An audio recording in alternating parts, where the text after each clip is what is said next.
ہمارے دیہاتوں میں ایک رسم چلتی ہے، رسم وکھالا۔ شاید آپ کے شہر میں نہ ہو اور اس کی کوئی اور صورت یہاں پائی جا رہی ہو۔ وہ یہ ہوتا ہے کہ جب بیٹی کی شادی کرتے ہیں تو اس کو جو جہیز دینا ہوتا ہے وہ چار پائیوں کے اوپر بچھا دیتے ہیں، اور ایک خاتون کو کہتے ہیں جاؤ پورے محلے کی خواتین کو بتاؤ کہ ہماری بیٹی کا جہیز دیکھ جائیں، اور پھر محلے کی ساری خواتین آتی ہیں اور وہ دیکھتی ہیں۔ اچھا، دیا تو اپنی بیٹی کو ہے، محلے کی خواتین کو ہم دکھا رہے ہیں صرف داد وصول کرنے کے لیے۔ کل چوپالوں میں تذکرے ہوں کہ واہ واہ سیٹھ صاحب نے، چودھری صاحب نے، خان صاحب نے، ملک صاحب نے کمال کر دی۔ چوپالوں پہ بیٹھکوں میں باتیں ہوں، تندور پہ باتیں ہوں کہ واہ واہ کمال کر دی، فلاں خاتون نے تو حد کر دی، تم نے داد وصول کر لی، لوگوں نے بھی واہ واہ کہہ لیا۔ لیکن تم نے یہ نہ سوچا کہ تمہاری بیٹی کا جہیز دیکھنے کے لیے یتیم بچیاں بھی آئی، اس مزدور کی بیٹی بھی آئی جو بڑھاپے کے باوجود کلی والا ڈبہ اٹھا کے مزدوروں والے اڈے پہ بیٹھ جاتا ہے، اور اس کو بوڑھا سمجھ کے کوئی قبول نہیں کرتا، اور جوں جوں دھوپ چمکتی جاتی ہے اور دن چڑھتا جاتا ہے تو اس کا دل ڈول رہا ہوتا ہے، اور وہ آنے والوں سے چمٹ کے کہتا ہے مجھے 20 روپے 50 روپے کم دے دینا، مجھے لے جاؤ۔ لیکن اسے کمزور سمجھ کے کوئی ساتھ لے جانے کے لیے تیار نہیں ہوتا۔ تو پھر جب وہ ہاتھ میں ڈبہ اٹھائے واپس جاتا ہے تو کوئی جانتا ہے اس کے قدم کتنے بوجھل ہوتے ہیں؟ گھر کی دہلیز عبور کرنا پل صراط عبور کرنے کے مترادف ہوتا ہے اس کے لیے،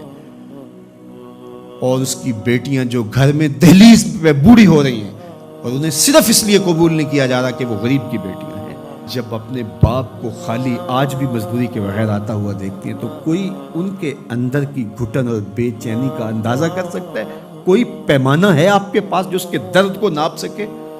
تمہاری بیٹی کا جہیز اس مزدور کی بیٹیاں بھی دیکھنے آئیں، تم نے تو داد وصول کر لی، لیکن جو زخم ان کے کلیجے پہ لگے اس کا مداوا کس کے پاس ہے؟ تارا ٹوٹتا سب نے دیکھا، یہ نہ دیکھا ایک نے بھی، کس کی آنکھ سے آنسو ٹپکا، کس کا سہارا چھوٹ گیا۔ تو میرے حضور تو کس قدر نزاکت قلبیہ کا لحاظ رکھنے کی تلقین کرتے ہیں کہ اپنے گوشت کی خوشبو سے غریب ہمسائے کو بھی تکلیف نہ دو۔ سید سلیم گیلانی نے لکھا تھا کہ امیر آدمی آسائش نہ چھوڑیں، نمائش چھوڑ دیں تو غریبوں کی جان سوکھی ہو سکتی ہے، لیکن ہم اپنا طرز عمل بدلنے کے لیے تیار نہیں ہوتے ہیں۔ آج جو ایلیٹ کلاس کا طرز زندگی ہے اس نے غریبوں کی زندگی کو اور اوکھا کر دیا ہے۔ میرے حضور کو میرے رب نے اختیار دیا کہ اگر آپ چاہیں تو یہ بتا مکہ سونے اور چاندی کا بن جائے، لیکن حضور نے فرمایا نہیں، کہ میں جو ہے وہ فقر کی زندگی کو اختیار کرتا ہوں۔ آج غریب حضور کو دیکھ کر کے ایک تسکین پا جاتا ہے، اور اگر حضور کی سیرت کا یہ عنوان ہمارے سامنے نہ ہوتا تو پھر بتائیے آج غریب کے لیے جائے امان کہاں ہوتی؟ میرے حضور نے غریب کے دکھ مٹانے کے لیے ایک جملہ ارشاد کیا، سنیے ذرا، کیا حکمت والے نبی ہیں۔ فرمایا کہ جو اللہ کے دیے گئے تھوڑے رزق پہ راضی ہو گیا، کہ میرے بندے تجھے ضرورت تھی تو پھر بھی میرے پہ راضی ہو گیا، تجھے بچوں کے لیے فیس چاہیے تھی، تجھے سر چھپانے کے لیے ایک مکان چاہیے تھا، تجھے 3 وقت کا کھانا چاہیے تھا، تجھے بیمار بچوں کے لیے دوا چاہیے تھی، لیکن تو پھر بھی راضی ہو گیا کہ میرے مالک نے مجھے جس حالت میں رکھا ہے میں واہ واہ خوش ہوں۔ تو جو اللہ کے دیے تھوڑے رزق پہ راضی ہو گیا، اس کو تو ضرورت تھی پھر بھی راضی ہو گیا، بندے مجھے تو تیرے عملوں کی ضرورت بھی نہیں ہے تو میں تیرے تھوڑے عملوں پہ راضی ہو جاؤں گا۔ اور دوسرا پہلو کیا، جو اللہ کے دیے زیادہ رزق پہ بھی راضی نہیں ہوا، ہر وقت ناشکری ناشکری ناشکری، تو پھر وہ دیکھے کہ قیامت کے دن اس کو کتنے سخت حساب سے گزرنا ہوگا۔ وہ لوگ جن کے ہاں آخرت کا تصور نہیں ہے،